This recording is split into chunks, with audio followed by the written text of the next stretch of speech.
मोनिका, आज हम बात करने वाले हैं इंटरेस्ट के ऊपर। इंटरेस्ट या फिर आपको टैक्स की अमाउंट, बहुत ही इम्पोर्टेंट टॉपिक है दोस्तों। इंटरेस्ट या फिर टैक्स, अगर आपको नोटिस आया है और आपको अपील फाइल करनी है, अपील फाइल करने के लिए क्या क्या प्री रिक्विजिट्स हैं वो आज मैं आपके साथ डिस्कस करूँगी।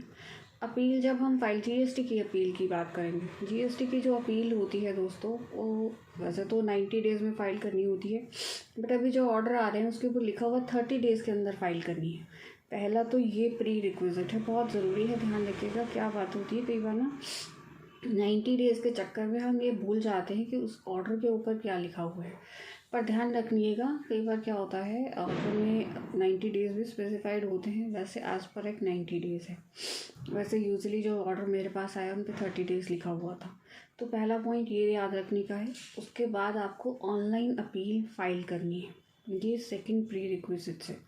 इसके लिए कुछ चीज़ें ज़रूरी हैं दोस्तों। जैसे आपको क्या करना है, आपकी जो डिमांड निकली है टैक्स की, इंटरेस्ट की, है जो भी डिस्प्यूटेड अमाउंट है, आपको उसका 10% प्री डिपॉजिट कराना है। वो चालान पहले सेट ऑफ होगा, उसके बाद ही आपकी अपील सबमिट होगी। उसके अलावा आपकी अपील सबमिट नहीं होगी। जैसे मैंने ट्राई किया, मेरे पास खुद 20 लाख का नोटिस आया हुआ था, तो उसका जो 10% मुझे पे करना था। अब मेरे पास क्रेडिट लेजर और कैश लेजर में, अब मैं आपको एक बहुत टेक्निकल पॉइंट बताने जा रही हूँ, ध्यान से समझिएगा। मेरे पास सी में ज़्यादा थे पैसे और एस में कम थे, जबकि मुझे दोनों का इक्वल कराना था।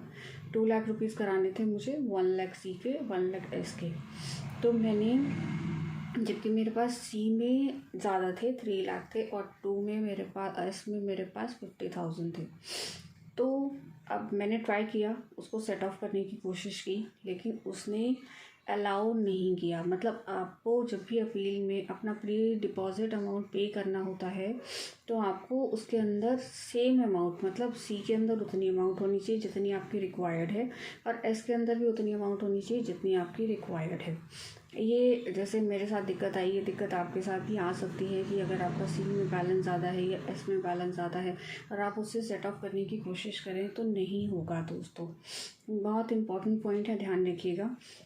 हाँ, लेकिन अगर आपके पास कैश बैलेंस में बैलेंस पड़ा हुआ है तो उससे ज़रूर सेट ऑफ हो जाएगा। मतलब प्रोवाइडेड आपके सी और एस दोनों में ही होना चाहिए बैलेंस, अदरवाइज़ नहीं हो पाएगा। तो ये दिक्कत आती है, ठीक है। ये हो गई इसकी थर्ड रिक्वेस्ट।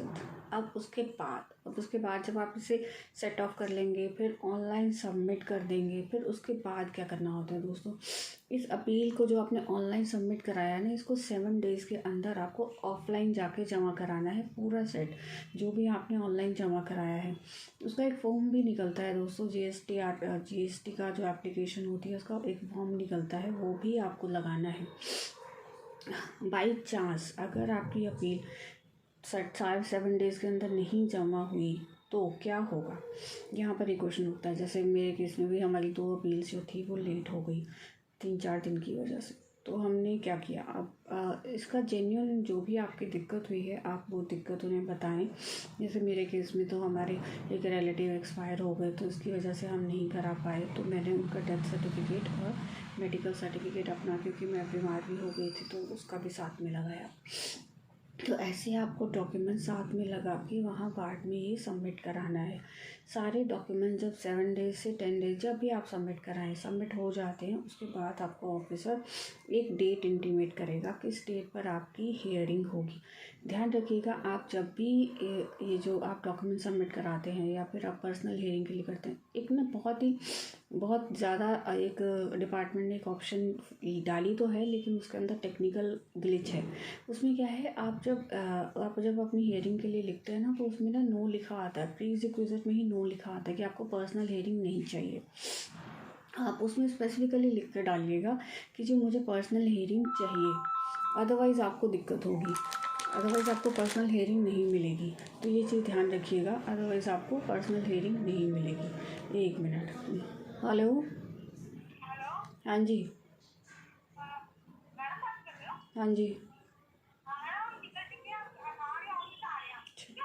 ठीक।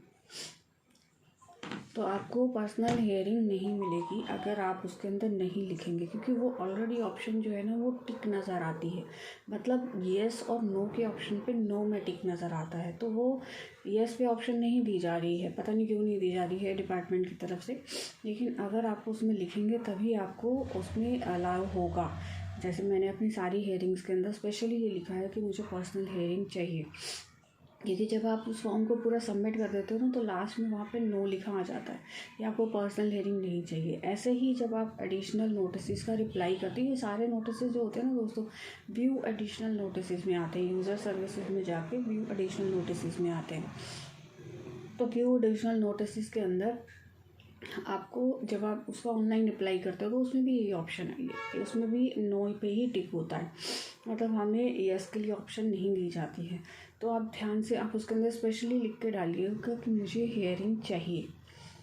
अगर आप हियरिंग चाहिए लिख के करेंगे तभी आपको हियरिंग मिलेगी, अदरवाइज़ आपको हियरिंग नहीं मिलेगी। कुछ पॉइंट्स हैं अपील के, मैं अपने आने वाले वीडियोस के अंदर अपील को डिटेल में डिस्कस करूँगी। अपील में जैसे हमने अपील के अंदर दोस्तों बहुत ही टेक्निकल चीज़ें हैं ध्यान रखने वाली, जैसे अभी तो हम नोटिस के पॉइंट्स को डिस्कस कर रहे थे, जहाँ पर आपके नोटिस एडवर्स अलाउ हुए हैं, जैसे मेरे बहुत सारे नोटिस के एडवर्स अलाउ हुए हैं, एडवर्स उन्होंने ऑर्डर दिए हैं, तो उन सब के लिए अपील जानी ज़रूरी है और अपील फाइल करना बहुत ज़रूरी है। तो मैं आगे आने वाले वीडियोस के अंदर आपको अपील के अंदर जो आपको ग्राउंड या फैक्ट्स बनाने हैं वो आपको सिखाऊंगी कि कैसे कैसे ग्राउंड बनानी है, कैसे कैसे फैक्ट्स बनाने हैं, ये सारी चीज़ें आपको बताऊंगी।